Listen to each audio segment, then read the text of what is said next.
หลายคนอยากรู้แม่นบ่เป็นหยัง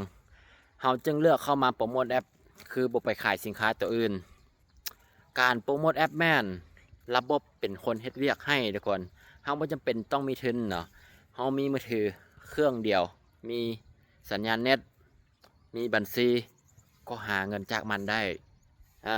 ถ้าว่าเฮาไปขายเครื่องแม่นเฮาต้องได้สต็อกสินค้าแม่นบ่ถ้าว่าเฮาบ่สต็อกสินค้าก็เฮ็ดได้คือกันแต่ว่าได้กำไรน้อยทุกคน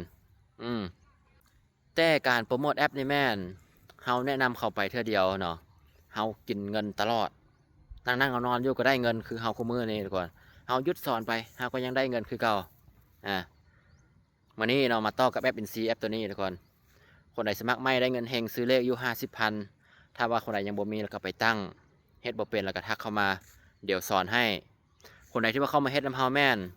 ได้ทั้งเงินได้ทั้งวิธีหาเงินไปแน่นอน